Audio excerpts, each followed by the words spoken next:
ఓం శ్రీమాత్రే నమః. దశమహావిద్యలలో మూడో మహావిద్య షోడశీ మహావిద్య. ఈ షోడశీ మహావిద్య అంటే ఆ పేరులోనే మహోత్కృష్టమైనటువంటి శక్తి దాగి ఉంది.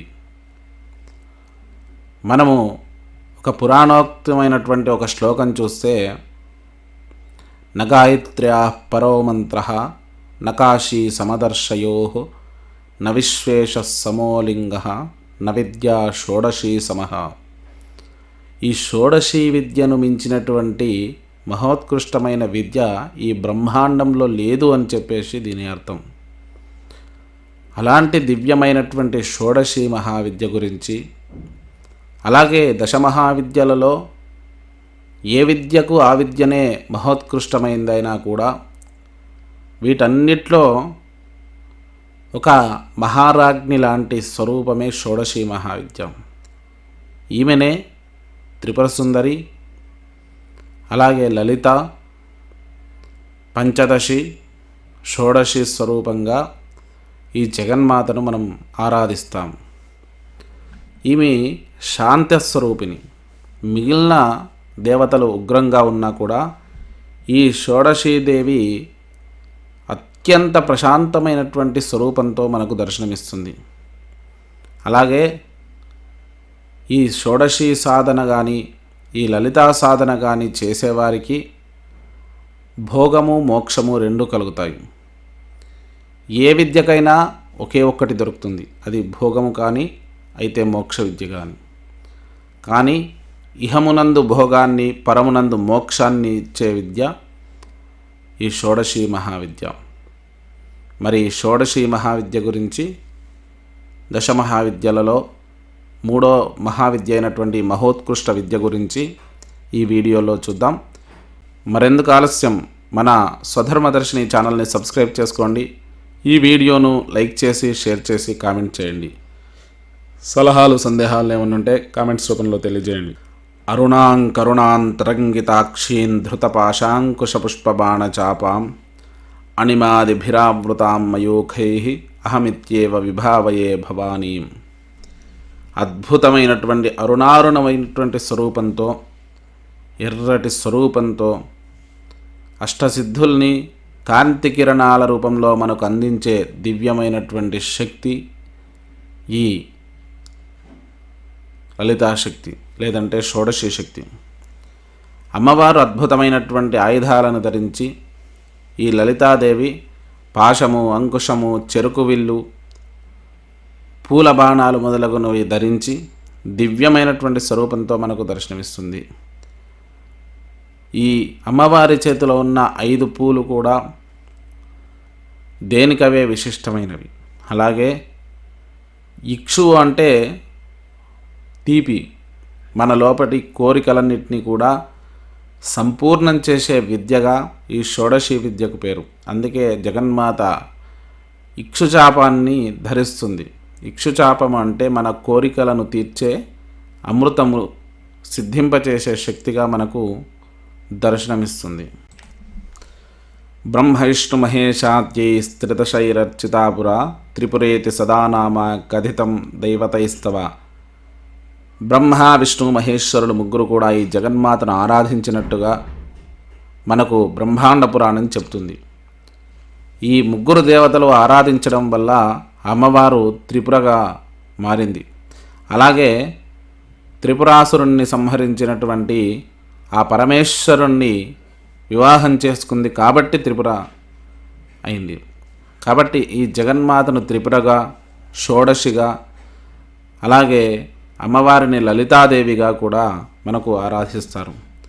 ఈ మహోత్కృష్టమైనటువంటి ఈ లలితా ఆరాధన గురించి మనం ఇంత చెప్పినా ఇక ఈ షోడశి గురించి మనం ప్రాశస్త్యాన్ని తెలుసుకుందాం.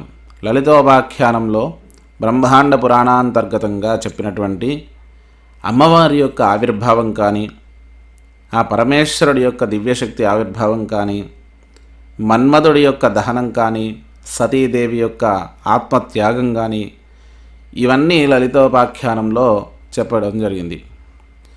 బండాసురుడు అనే ఒక రాక్షసుని సంహరించడానికి ఆ లలితాదేవి భగవద్ అనుగ్రహం వల్ల ఆ యొక్క పరమేశ్వరుడు మొదలగు దేవతలందరూ కూడా ఆ పరదేవతను స్తుతించడం వల్ల జగన్మాత ఆవిర్భవించింది.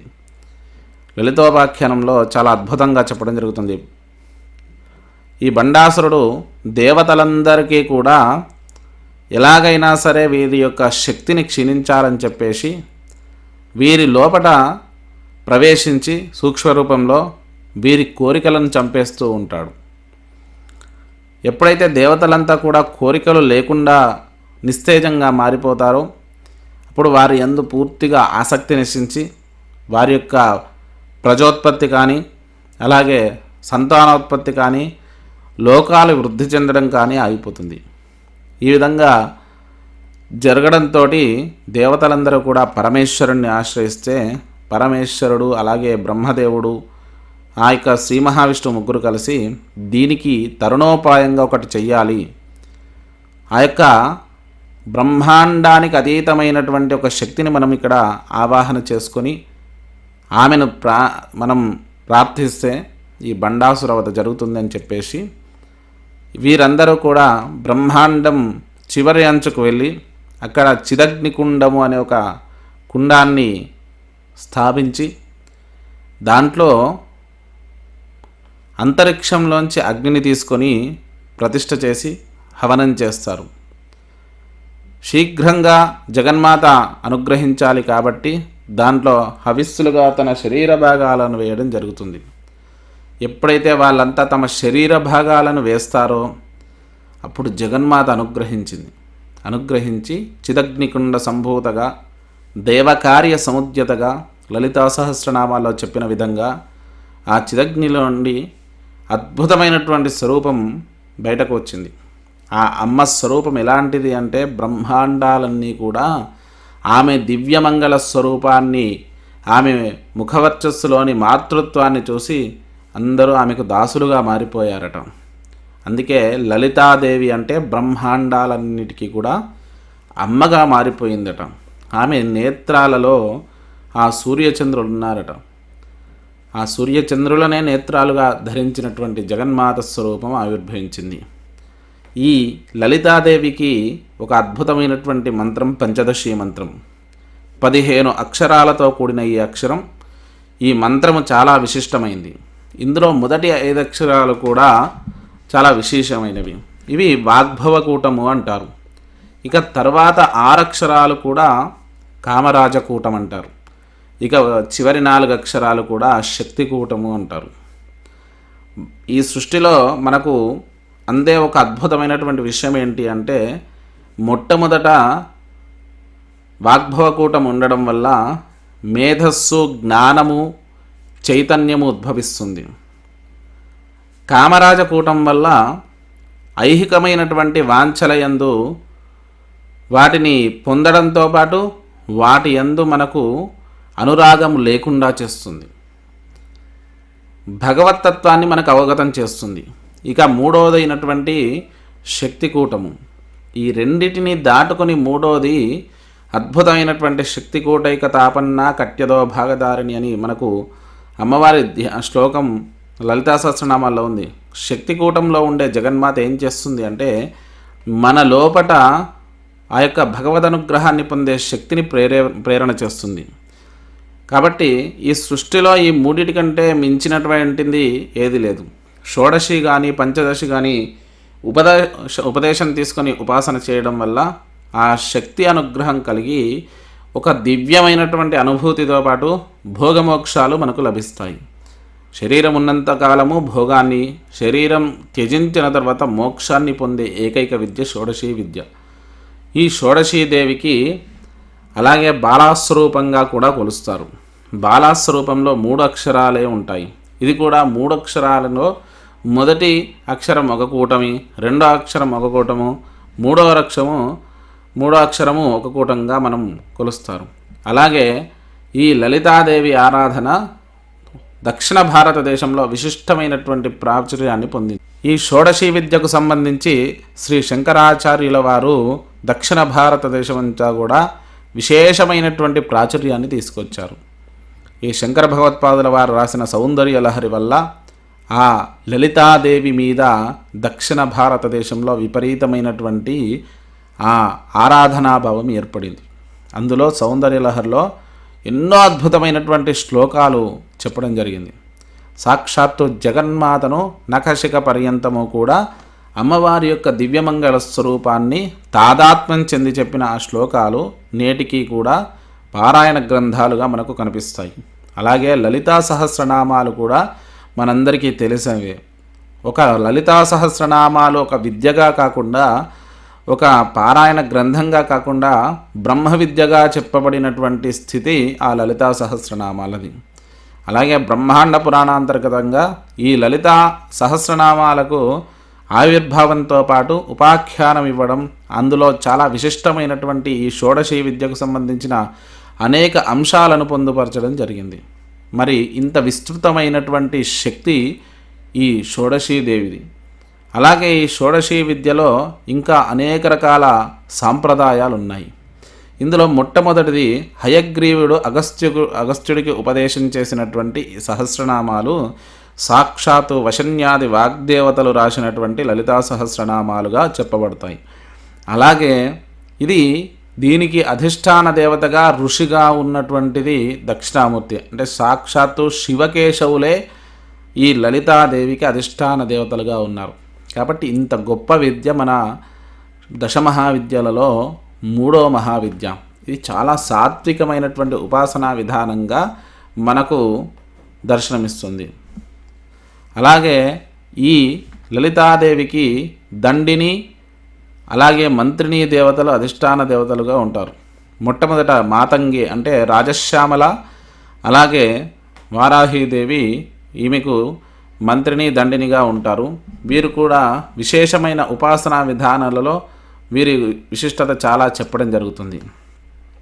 ఆ తర్వాత కామేశ్వరుడిని ఈ జగన్మాత వివాహం చేసుకోవడం మొదలగు సందర్భాలు కూడా పురాణాల్లో మనకు కనిపిస్తాయి.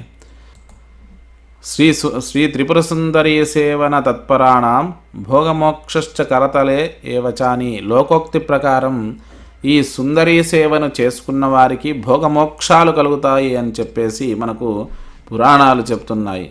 అలాగే ఈ సుందరీ విద్యకు, షోడశీ విద్యకు అనేక రకాల మార్గాలు, గురు సాంప్రదాయాలు ఉన్నాయి. ఒక్కొక్క గురు సాంప్రదాయం ఒక్కొక్క విశిష్టమైన విధానాన్ని చెప్పడం జరిగింది. మేము ఇలాగే నేర్చుకున్నామండి, ఇలాగే చేస్తామండి అని మనం అనుకోవడం కొంత అయితే, ఒక గురువు చెప్పిన దాన్ని అతిక్రమించకుండా శ్రద్ధగా ఆచరించడం అనేది మహోత్కృష్టమైన స్థితి. ఆ జగన్మాత అనుగ్రహం మొట్టమొదట గురువు అనుగ్రహంతోటే ప్రారంభమవుతుంది. ఇందులో గురువు, పరమగురువు, పరమేష్ఠి గురువు అని 3 రకాలుగా ఉంటారు. సగురు, పరమగురు, పరమేష్ఠి గురువు.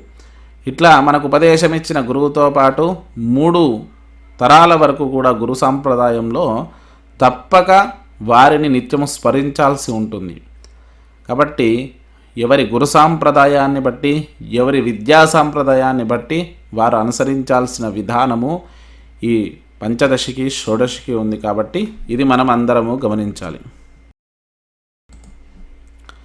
ఏ వంశంలోనైతే ఈ షోడశీ దీక్ష, పూర్ణ దీక్షాపరులు ఉంటారో ఆ వంశంలో అన్ని తరాల వారికి కూడా శ్రీమాత అనుగ్రహం కలిగి ఆ పితృదేవతలంతా కూడా సంతసిస్తారట.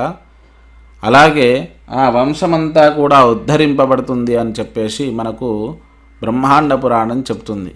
అలాంటి భోగమోక్ష ఫలదాయమైనటువంటి ఈ షోడశీ విద్య దశమహావిద్యలలో 3వది.